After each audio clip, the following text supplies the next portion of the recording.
Hello friends, welcome to my channel. আমি তন্দা চলে এসেছি একটা নতুন ব্লগ নিয়ে। বন্ধুরা, আই হোপ তোমরা সবাই ভালো আছে আর আমি ভালো আছি। আর এই দেখো, তোমরা ভাবছো কি এখন জল খাচ্ছি, কিন্তু এত ব্যথা। তো আমি হাত দিয়ে দেখলাম যে জিভটা আমার ফুলে গেছে। ওই এসির হাওয়া খেয়ে মনে হয়, মানে জিভ ফুলে গেছে, খুব ব্যথা, যে খেতেই পাচ্ছি না, ঢোক পর্যন্ত গিলতে পারছি না, এতটা ব্যথা হয়েছে। আর এই যে জল এসে খেলাম, মেয়েকে নিয়ে গেছিলাম স্কুলে মা নিয়ে গেছিলো, কিন্তু যে মা বললাম না, খুব ওনার ফর্মটা ফিল আপ করে দিয়েছিলাম। তারপরে আবার কি মনে হলো যে তারপরে আমি পরে গেছিলাম যে ব্যাংকের কাজগুলো অন্তত মিটিয়ে আসি। তো যে ব্যাংকের কাজে গেছিলাম, তো ব্যাংকের কাজে গিয়ে তারপরে মাকে আবার আমার বান্ধবীরা সব জোর করে রেখে দিয়েছে, বলছে তুই চলে যা, থাক তোর শাশুড়ি। তো মা তো ওখানে আবার একটু গেছিলাম, গল্প করলাম। আর গল্প করার পরে তো ভাবছি না, ওরাও বলছিল তুইও থাক, একসাথে চলে যাস কিনে। তো আমি বলছি না, কিছুক্ষণ গল্প করে তারপরে আবার চলে আসলাম। এসে যে এই কারণে এই যে আসার সঙ্গে সঙ্গে এই কাজটা আমার করতেই হয়, না হলে আমার বলো না, এটা শখের জিনিস, নষ্ট করে আমার কিছু নষ্ট করতেই দিই না। আমি সব যত্নে রাখি, ক্লিন করে রাখি, পরিষ্কার পরিচ্ছন্ন করে রাখতে আমি ভালোবাসি। তো এই যে আমার শখের জিনিসটাকে যে ঢেকে দিলাম।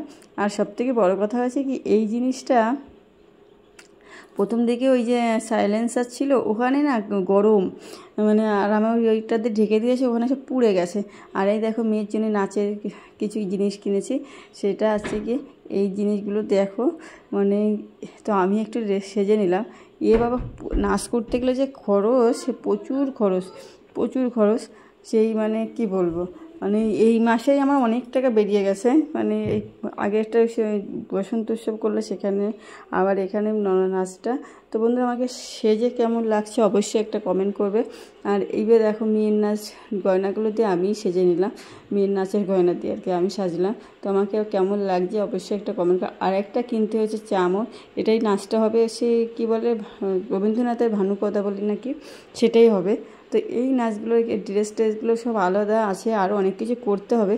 সেইগুলো মোটামুটি যেগুলো আর আমার বান্ধবীরা কিছু কিনে নিয়ে এসছে, সেইগুলো ওদের কাছেই রয়েছে, ওখানে গিয়ে নিয়ে নেবো। আর এই জন্য কী বলতে, প্রচুর টাকা খরচা হয়। আর এই পুঁথিও কিনেছি, অনেক, খালি এখনও এগুলো কিনা পড়েছে, এখন হাতে করতে হবে। এবার হাতে করবো কী করে সেটাও বুঝতে পারছি না। তবে যদি করা হয়, করতে তো হবেই, যেরকম পারি সেরকমই করবো, করার চেষ্টা করতে হবে, দেখি কেমন হয়। তো বন্ধু, সত্যি কথা বলতে এরকম করে একটা অনুভূতি, একটা অন্যরকম ফিলিংসটা বেশ অন্যরকমই আসছিলো। যে সত্যি আমি ছোটোবেলায় খুব ভাবতাম একটু নাচটা শিখবো, কিন্তু সেটা শিখতে পারিনি। ওই যে ওটা আসছে কি, গ্রামে থাকার কারণেই শিখতে পারিনি। কারণ আমাদের এই দিকে আমার এখন যেখানে বিয়ে হয়েছে, আমাদের সমস্ত কিছু এখানেই এসে করতে হতো, এই শহরে এসেই হতো। তো সেটা সম্ভব হয়নি বলে আর শেখা হয়নি। তো সেই শখটা আমার মেয়েকে দিয়েই পূরণ করি, যে আমার শখগুলো আমি পূরণ করতে পারিনি, তাহলে মেয়েকে দিয়েই করি। তো এই যে এখন কেটে নিয়েছি লেবু, একটা লেবু কেটে নিয়েছি। অনেক দিন না পাতিলেবু খাওয়া হচ্ছে না, এই গরম জলের সাথে পাতিলেবু খায়, তো খাওয়া হয় না বলে। আর আমার ইনফেকশনের ধাক যেহেতু, সেই জন্য আমার তো লেবু খাওয়ার দরকারই, তো তা খাওয়া হয় না বলে আমি অনেকগুলো লেবু নিয়ে এসে না খেলে না পচেও যায় অনেক সময়। এই জন্য আমার বকাবকিও করে, বলে এত টাকাতে কিনে এনে তা যদি না খাও। তো তারপরে যে ভাবলাম একটু বসে রয়েছে, এখন পুরো বাড়ি ফাঁকা, কী করব।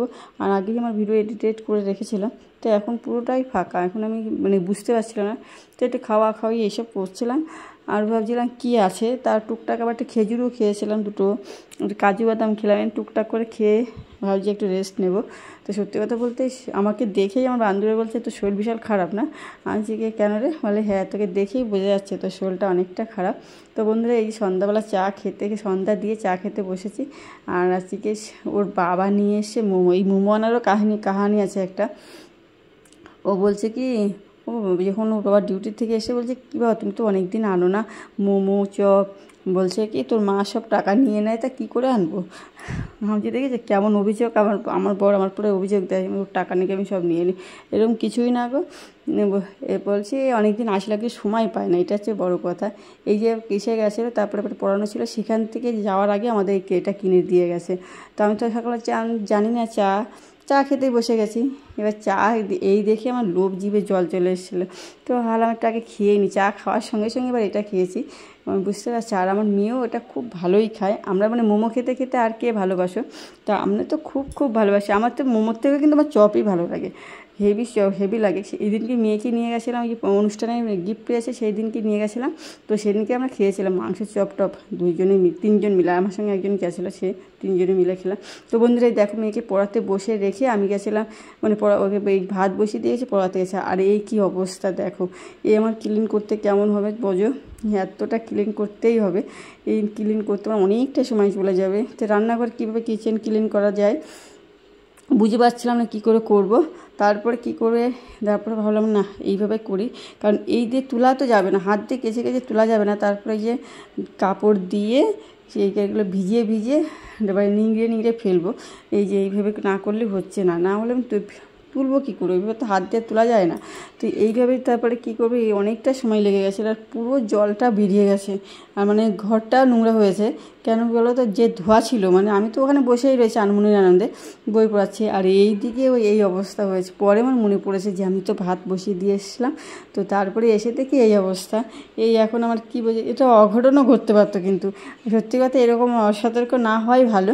আমি তো অসতর্ক, আমার মনে নেই অ্যাকচুয়ালি, ভাত বসিয়ে এখানে দিয়ে চলে গেছে, আমার মনেই ছিল না।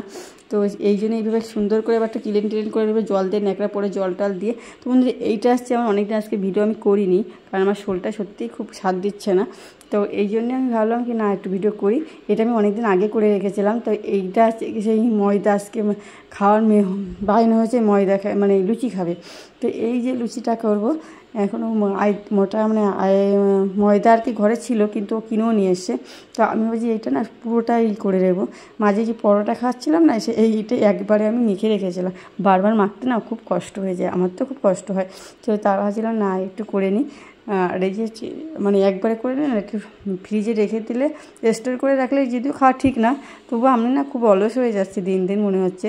তো ওই একবারে করে রাখি, তাহলে আমার সুবিধা হবে এখনই, বারবার আবার মাখো ঝট করে তাহলে করা যাবে। মাখাটা একটা বিশাল ব্যাপার।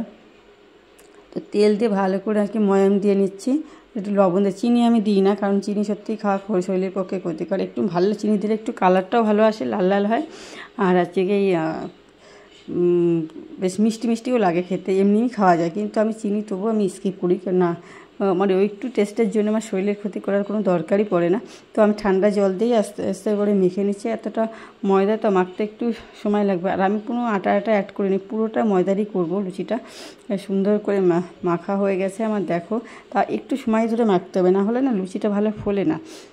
তো এতটা ময়দা আমাদের লাগবেই না, অনেকটাই দেখো বসে গেছে। তো এইটা আমি অন্য কিছু কাজ করব, এর উপরে একটু তেল মেখে রেখে গেলাম, যাতে আর কি লুচিটা মানে ময়দার উপরটা শুকিয়ে না যায়, তেলই থাকে। আর যে ঢাকনা দিয়ে দেখে দিলাম, এবার তৈরি করতে যাব আমি লুচি। তো এতটা তো আমার লাগবেই না, বলেই দিলাম, আমরা 4 জন মানুষ, আর আমি খাই 4টে লুচি। এই যে সাইজ, আমার খুব বেশি খাই না লুচি টুচি, মানে ময়দাও শরীরের পক্ষে খুবই ক্ষতি, চিনি আর ময়দা। যদি রোগা থাকতে চায় তাহলে চিনি আর ময়দা হচ্ছে অ্যাভয়েড করতেই হবে। চিনি ময়দাতে খুব মোটা করে মানুষকে, মানে এবার কিছু লোক আছে তারা সারা জীবনে যে আমার হাজব্যান্ডই কোনোদিন মোটা হবে না, আমি বোঝা হয়ে গেছে, এটা কি ব্যাপার কারো থাকে। কিন্তু আমার সেই ধাজ নেই যে আমার কিন্তু মোটা হওয়ারই দেয়, আমি থাকি ঠিকঠাক রূপে, তাই আমি রোগা। নাহলে আর একটা সময় কিন্তু খুবই রোগা ছিলাম, আমার মেয়ে যেরকম রোগা আমি ওরকমই ছিলাম ছোটোবেলার দিকে, বড় হয়ে অনেকটাই এরকম ছিলাম। আমি বিয়ের কিছুদিন আগে হয়তো মোটা হয়েছি, তার আগে খুব রোগা ছিলাম, হেভি রোগা ছিল। মানে রোগা কাকে বলে, আমি এতটা রোগা ছিলাম, খুব রোগা ছিলাম, মানে ভাবা যায় না এতটা রোগা। তো ওই জন্য রোগা হওয়ার পরে হট করে মোটা যখন হয়ে গেছে না, আমাকে অনেকেই আমার বন্ধু বান্ধবরা হট করে দেখা হলে বলে কি তোর আগে চেয়ারের সঙ্গে এই চেয়ারের কোনো মিল নেই, আগে এখন আর দেখতে পাবে, মানে মোটা হলে সত্যি রোগা মানুষ হট করে মোটা হলে মোটামুটি দেখতে ভালোই হয়ে যায়। তো ওর আর কি আমার বন্ধুরা ছেলেরা পর্যন্ত নোটিস করতো। এবার অনেক বন্ধুদের সঙ্গে যখন ছোটোবেলায় পড়ে আসি না, তারা অনেকেই বলে কি তোকে চিনাই যায় না, আগের চেয়ারের সঙ্গে এই চেয়ারের কোনো মিলই নেই, মানে এতটা পরিবর্তন হয়ে গেছে। রোগা মোটার মধ্যেও একটা ফারাক অবশ্যই আছে। তো এই জন্যই মোটা, তবে রোগা থাকাই সুস্থ থাকাটাই মেইন, রোগার ব্যাপার না, সুস্থ থাকাটাই হচ্ছে মেইন। দেখো লুচিগুলো ভালোই ফুলছে, কিন্তু টুপু হচ্ছে। তো বন্ধুরা এইভাবে লুচি করলে অবশ্যই ভালো হবে, কিন্তু এটা হচ্ছে কি বড়বাবুরই বায়না যে একটু লুচি খাবো, তো এই জন্যই তৈরি করলাম লুচিগুলো। আর লুচি তৈরি করতে আমার না এইসব করতে এখন আর ভালোও লাগে না, অ্যাকচুয়ালি আমি এগুলো অ্যাভয়েড করে চলি। তো আমার একটু বেশ খেতে ভালো লাগে। বাড়িতে চিকেন চাউমিন করি, ওইটা বেশ ভালো লাগে। ওরা বলছে মাঝে মধ্যে রাতেরবেলা একটু পরিবর্তন করি। আর দেখো আমার লুচিটা কিন্তু খুব একটা গোল হচ্ছে না, কারণ আমি না খুব একটা ভালো বেলতে পারি না। দেখো লুচি কিন্তু খুব একটা লোকের যেমন পারফেক্ট গোল হয় সেরকম হয় না। আর এটা করেছিলাম আজকে একটা লুচি দিয়ে কী দেখাবো, ডিম ভুজিয়া করেছিলাম। আর এই দেখো আমার লুচি হয়ে গেছে, এই দেখো লুচিগুলো সব এখন হয়ে গেছে, আর নিয়ে নিয়েছে যদিও। তো আমার লুচিগুলো তোমাদের কেমন লাগলো, এই রেসিপিটা তোমাদের কেমন লাগলো, এই নরম তুলতুলে লুচি খেতে গেলে অবশ্যই এই রেসিপিটা ফলো করতে হবে। আর আজকে এই দেখো আমি একটু খেতে বসে গেছি। তো আমার ভিডিওটা তোমাদের কেমন লাগে, আর আমার ক্লিনিং যেটা করলাম সেটা তোমাদের এই প্রসেসটা কি ঠিক ছিল অবশ্যই একটা কমেন্ট করে জানাবে যে এই প্রসেসে করলেই। আর কারো কাছে প্রসেস থাকলে অবশ্যই জানাবে। আমার ক্লিনিং ব্লগটা তোমাদের কেমন লাগলো, রান্নার রেসিপিটা কেমন লাগলো অবশ্যই শেয়ার করবে।